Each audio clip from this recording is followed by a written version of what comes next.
ഇതിന് പോവാണ് എന്നാ ടൂറല്ല പിന്നെ എന്താ പറയണേ എക്സിബിഷൻ പോലത്തെ ഏതൊരു മ്യൂസിയത്തിൽ നമ്മൾ വേറെ ആദ്യം ആംസ്റ്റർഡാം അവിടെ കണ്ടൊക്കെ ആർന്ന് തീരുമാനിച്ചായിരുന്നു. ഇപ്പോൾ അതേ ഇവിടെ അടുത്തുള്ള ഏതൊരു മ്യൂസിയത്തിലാണ് പോണേ. അപ്പോൾ പോകുന്നത് നിങ്ങളിത് കാണുക, ഇതാണ് നമ്മുടെ ജർമ്മനിയിലെ മ്യൂസിയം. ആ അതെ, ഇതാണ് നമ്മുടെ സൂര്യത്തി.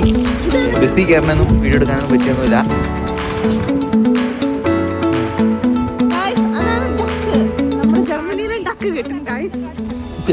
ഇതിനെയാണ്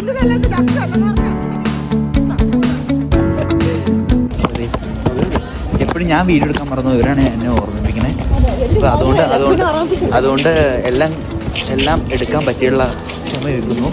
അപ്പോൾ നമ്മളിത് കയറുവാണ്. ഇതാണ് നമ്മുടെ ടീച്ചറാണ് ഈ ഇരിക്കണേ.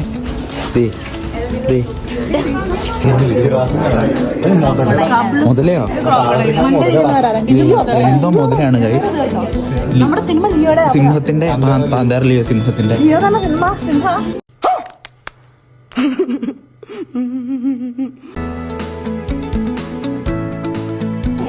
പാന്താറിലെയോ സയന്റിഫിക് നെയിമാ.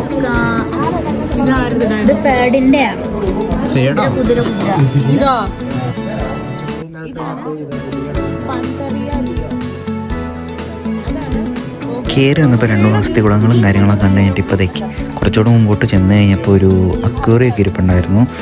പിന്നെ അതേ മുമ്പോട്ട് കുറച്ചുകൂടെ പോയപ്പോൾ ഒരു കീരി ഉണ്ടാക്കി വെച്ചേക്കണേ കേട്ടോ, ഒറിജിനലൊന്നുമല്ല, മറ്റേ കീരിയാണെന്നാണ് തോന്നണേ.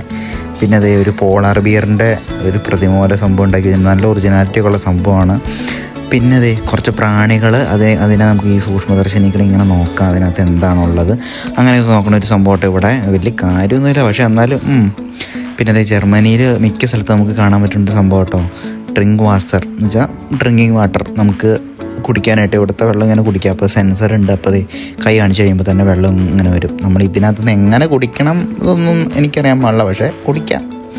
അത് കഴിഞ്ഞപ്പോൾ തിരിച്ച് പോരാ നേരത്താണ് വന്നതിന് എന്തെങ്കിലും കാര്യം ഉണ്ടായി തോന്നിയത് ഈ സംഭവം കണ്ടപ്പോഴാണ്. ഇതാണെങ്കിൽ നമ്മൾ ഓരോ ഭൂഖണ്ഡത്തിൽ ഓരോ കാലയളവിൽ ഓരോ സമയത്ത് ഓരോ BC അങ്ങനത്തെ സംഭവം ഉണ്ടല്ലോ, അതിനകത്ത് ഓരോ സമയത്തും എങ്ങനെയാണ് നമ്മുടെ ഭൂപ്രകൃതി ഉണ്ടായിരുന്നത് അങ്ങനത്തെ ഓരോരോ കാര്യങ്ങൾ വിശദീകരിക്കുന്നത്, മാമത്ത് കാര്യങ്ങൾ അങ്ങനെയൊക്കെ ഉണ്ടായിരുന്നു. അപ്പോൾ അത് നല്ല രസമായിരുന്നു എന്തായാലും കാണാനായിട്ട്. പിന്നെ കടലിൻ്റെ അടിയിൽ കുറേ മീനുകൾ, സംഭവങ്ങൾ, കാര്യങ്ങൾ. അതുപോലെ തന്നെ അത് അത്രയും നാളുകൾക്ക് മുമ്പിൽ എങ്ങനെയായിരുന്നു കടലിൻ്റെ അടി, ഇതേതോ വേറെ ഡൈനോസറുകളുടെ കാലം, അങ്ങനെയൊക്കെ. അത് നല്ല രസമായിരുന്നു. അപ്പോൾ നമുക്ക് ഇംഗ്ലീഷിലും ജർമ്മനിലൊക്കെ ലാംഗ്വേജൊക്കെ ഇങ്ങനെ മാറ്റിയിട്ട് ഇതെല്ലാം കാണാമായിരുന്നു. അപ്പോൾ അത് നല്ല രസമായിരുന്നു. പിന്നെ അത് ഇറങ്ങി വരാൻ നേരത്തെ ഒരു കട പോലത്തെ ഒരു സംഭവം, അവിടെ കുറച്ച് പാമ്പിൻ്റെയും ഇതിൻ്റെയൊക്കെ ഒരു കുറേ പാവയും സംഭവങ്ങളൊക്കെ ഉണ്ടായിരുന്നു. അപ്പോൾ അതിനകത്തൊക്കെ ഇട്ട് ഇച്ചിരി നേരം മെനവണിഞ്ഞിട്ട് ഇറങ്ങി കഴിഞ്ഞിട്ട് കൂടുതൽ വീഡിയോ എടുക്കാനുള്ള സമയമൊന്നും കിട്ടിയില്ല കേട്ടോ. അപ്പോൾ അതുകൊണ്ട് റിവ്യൂ ഒന്നും പറയാനായിട്ട് വലിയ ടൈമൊന്നും കിട്ടിയില്ല.